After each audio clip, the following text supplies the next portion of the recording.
चिदाकाश गीता की व्याख्या की नई कड़ी में आपका स्वागत है। आज हम अद्भुत ज्ञान गाथा में लाए हैं श्लोक संख्या 63 की व्याख्या। इस वीडियो के अंत तक बने रहें। हम आपको सुनाएंगे भगवान नित्यानंद का भगवान कृष्ण से जुड़ा एक रोचक हृदयस्पर्शी संस्मरण। चिदाकाश गीता के विषय में जो साथी नहीं जानते हैं उन्हें बता दें कि भगवान नित्यानंद ने सन 1922 से 1924 के बीच समाधि की अवस्था में कुछ सूत्र रूप में वाक्य बोले थे। ये वाक्य हमारी साधारण सांसारिक समझ के बाहर होते थे और इन वाक्यों को उनकी परम भक्त तुलसी अम्मा ने 286 श्लोकों के रूप में संकलित करके नाम दिया चिदाकाश गीता। चिदाकाश अर्थात ब्रह्म और गीता का अर्थ है गान अर्थात ब्रह्म का गीत। चिदाकाश गीता को भगवान नित्यानंद का आध्यात्मिक संदेश कहा जा सकता है, जिसमें उन्होंने जीव, ब्रह्म, संसार, योग, प्राणायाम जैसे विषयों पर प्रकाश डाला है। अब श्लोक संख्या 63 अंग्रेजी में। Bhakti in the beginning is selfish, afterwards there is no selfishness in it. When a man attains perfection the whole universe becomes to him his guru. इस श्लोक में भगवान ने भक्ति के क्रमिक विकास के चरणों की चर्चा की है। भक्ति ईश्वर प्राप्ति के साधनों में से एक है, लेकिन भक्ति भी कई प्रकार की होती है। बाबा इस श्लोक में कहते हैं, प्रारंभ में भक्ति स्वार्थपरक होती है, लेकिन शनय शनय उसमें स्वार्थ के स्थान पर परार्थ की महत्ता बढ़ती जाती है। और जब भक्ति अपने पराकाष्ठा पर होती है तो समूचा ब्रह्मांड भक्त के लिए उसका इष्ट, उसका गुरु बन जाता है। इस श्लोक में भगवान नित्यानंद ने भक्ति के विकास की चर्चा की है। भक्ति अपने प्रिय इष्ट के प्रति गहन स्वार्थ रहित समर्पण और प्रेम का भाव है। भक्ति के पथ पर आगे चलते रहने से इसका उत्तरोत्तर विकास होता रहता है। भगवान नित्यानंद का यह श्लोक श्रीमद् भगवद गीता के 7वें अध्याय के 16वें श्लोक का ही एक रूप है। भगवान नित्यानंद की वाणी शास्त्रों की ही वाणी है। उनके सूत्र वेदों से लेकर पुराणों तक का सार समेटे हुए हैं। भगवान श्री कृष्ण ने गीता के 7वें अध्याय के 16वें श्लोक में 4 प्रकार के भक्तों का उल्लेख किया है। ये 4 प्रकार के भक्त वास्तव में भक्ति के क्रमिक विकास के 4 सोपान हैं। भगवान श्री कृष्ण कहते हैं कि हे अर्जुन, मुझे 4 प्रकार के भक्त भजते हैं। ये हैं अर्थार्थी, आर्थ, जिज्ञासु और ज्ञानी। ये श्लोक है, चतुर्विद्या भजन्ते माम जनाम सुकृतिनो अर्जुन आर्तो जिज्ञासुरार्थी ज्ञानीम च भरतर्षभ।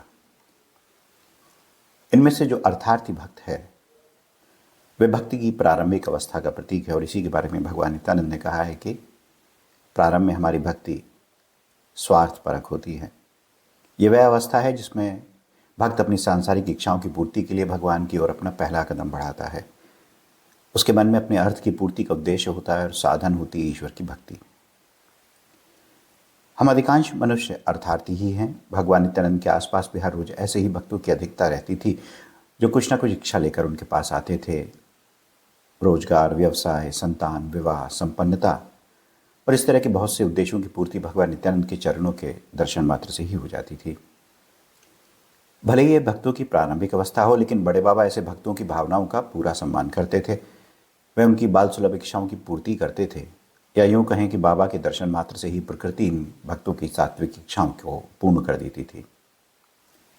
इसके बाद दूसरी श्रेणी है अर्थार्थी की। ये भी एक प्रकार के अर्थार्थी ही होते हैं, लेकिन ये कष्टों से मुक्ति के लिए अपने इष्ट को आर्त स्वर में पुकारते हैं।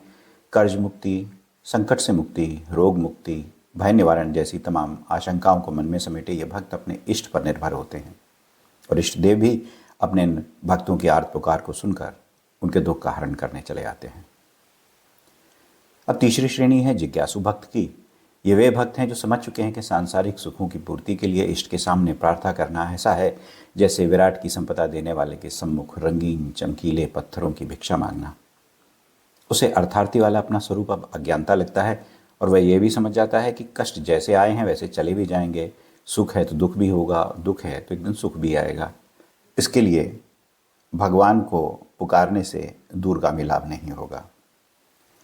इसलिए जिज्ञासु भक्त जिज्ञासा करता है अपने वास्तविक स्वरूप को जानने की।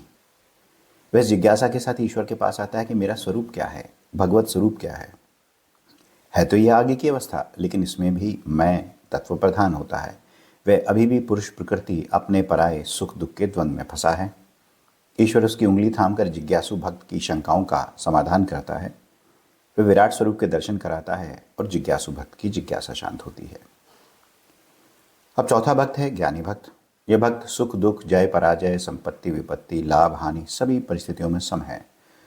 उसे पता है कि ईश्वर के अतिरिक्त सब कुछ निस्सार है। वह जब अपने इष्ट के समक्ष होता है तो न अर्थ की आकांक्षा करता है, न अपने कष्टों के निवारण के लिए गुहार लगाता है और न अपने और ईश्वर के तत्व के स्वरूप में कुछ जिज्ञासा रखता है। ऐसा इसलिए क्योंकि उसे पता चल चुका है कि उसका अस्तित्व उसके इष्ट से पृथक नहीं है। जो भी सत्ता है वह उसके प्रिय की ही है। समूचा संसार उसे अपने इष्ट की ही छवि प्रतीत होता है। यह मीराबाई की अवस्था है। मीरा को विष के प्याले में भी अपने श्याम सांवरे के अधरामृत के ही दर्शन होते हैं। वे उसे उसी तरह स्वीकार कर लेती हैं जैसे अपने प्रिय का प्रसाद हो। ऐसे भक्त के लिए विष और अमृत का भेद अस्तित्व में ही नहीं रहता। उसके लिए सब कुछ तू है, तू ही तू। संत कबीर कहते हैं, तू तू करता तू भया मुझ में रही न हूँ, बारी तेरे नाम पर जिद देखूं तित तू। तू तू करता हुआ मैं तू ही हो गया मेरे प्रियतम, मुझ में अब मेरा कुछ नहीं रह गया। मेरा अस्तित्व, मेरा अहम सब मेरे प्रिय में समा गया है। मैं तेरे नाम पर वारी जाऊं, अब जहां भी मैं देखूं मुझे तू ही दिखाई देता है। इस तरह भगवान नित्यानंद अपने श्लोक संख्या 63 में गीता के 7वें अध्याय के 16वें श्लोक के समान भक्तों और भक्ति के इन प्रकारों पर हमारा मार्गदर्शन करते हैं। बड़े बाबा के भक्त तो भगवान कृष्ण और बाबा नित्यानंद में कोई भेद ही नहीं देखते। दोनों ही श्याम वर्ण के थे। दोनों को ही उनके प्रेम करने वाले भक्त मेरे श्याम कहकर पुकारते हैं। भगवान नित्यानंद के भक्तों और तत्वदर्शी श्री गोपाल कृष्ण शर्मा अपने संस्मरण में बताते हैं कि भगवान नित्यानंद के पास भगवान कृष्ण की एक प्रतिमा थी। उसे बड़े स्नेह से अपने साथ रखते थे। परम सिद्ध होने के बाद भी उन्हें कृष्ण के उस विग्रह से इतना प्रेम था कि बच्चों के समान एकांत में उससे बातें करते, भजन सुनाते और खेलते रहते। पूरी घटना इस प्रकार है। शर्मा जी कहते हैं, जब भगवान नित्यानंद कैलाश भवन, ये गणेशपुरी आश्रम स्थित है, में रहते थे, उस समय दीवार पर कृष्ण की चंदन की एक छोटी मूर्ति रखी रहती थी। ये बालकृष्ण का बड़ा सुंदर स्वरूप था, जिसमें उन्होंने दाहिने हाथ में मक्खन का एक टुकड़ा ले रखा है और बाएं हाथ में बांसुरी है। गोलमटोल बालकृष्ण के बाल एक मोरपंख के आसपास चोटी के रूप में गुथे हुए हैं। इस मूर्ति का चेहरा बहुत तेजुक था। बड़े बाबा इस नन्ही मूर्ति से खेला करते थे, भगवान कृष्ण को भजन सुनाते थे और अपने हाथों से इस मूर्ति पर चंदन के तेल का लेप लगाया करते थे। एक दिन ये मूर्ति दीवार से गिर गई और उसका एक हाथ टूट गया।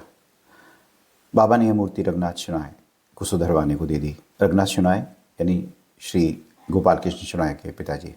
मूर्ति सुधरवाने के बाद रघुनाथ ने इसे वापस बाबा को लौटा दिया, लेकिन बाबा ने रघुनाथ से कहा कि अब वो इस मूर्ति को अपने पास ही रखें। रघुनाथ शर्मा इसे रखने में डर रहे थे, क्योंकि खंडित मूर्ति घर में नहीं रखी जाती। इस पर भगवान नित्यानंद ने उन्हें भरोसा दिलाया कि कृष्ण हमेशा पूर्ण होते हैं और घर में यह विग्रह रखने से कोई अनिष्ट नहीं होगा। सच तो यह है कि बाबा की अलौकिक शक्ति ही इस मूर्ति में समा गई थी और इस तरह बाबा अपना प्रसाद दे रहे थे। श्री गोपाल कृष्ण शर्मा जी कहते हैं कि इस तरह से भगवान नित्यानंद के प्यारे कृष्ण हमारे साथ रहने आ गए। वे आगे कहते हैं कि इस मूर्ति को हमने बड़े अनोखे रूप धरते देखा। कभी कभी वह हंसती हुई दिखती है, कभी नाराज़ दिखाई देती है और कभी रोती हुई। जब ऐसा लगता था कि वो रो रही है तो मेरी माँ सुनीता उसे चम्मच से दूध पिलाती थी। दूध पीने के बाद कृष्ण मुस्कुराने लगते थे। चंदन का तेल लगाते रहने से हल्के भूरे रंग की वह प्रतिमा धीरे धीरे गहरे भूरे रंग की हो गई, ठीक भगवान नित्यानंद के रंग की तरह। पीछे से वह मूर्ति बाबा की ही प्रतिमा लगती थी। इस तरह भगवान नित्यानंद बालकृष्ण के रूप में हमारे घर पधारे। तो मित्रों, अद्भुत ज्ञान गाथा की चिदाकाश गीता की व्याख्या की इस कड़ी में आज बस इतना ही। आशा है आपको ये हमारा प्रयास अच्छा लगा होगा। अगर अच्छा लगा हो तो वीडियो को लाइक करें, शेयर करें। चैनल पर नए हो तो उसे सब्सक्राइब करें, नोटिफिकेशन बेल ऑन कर लें। मिलते हैं जल्दी एक नए वीडियो के साथ। तब तक के लिए जय नित्यानंद।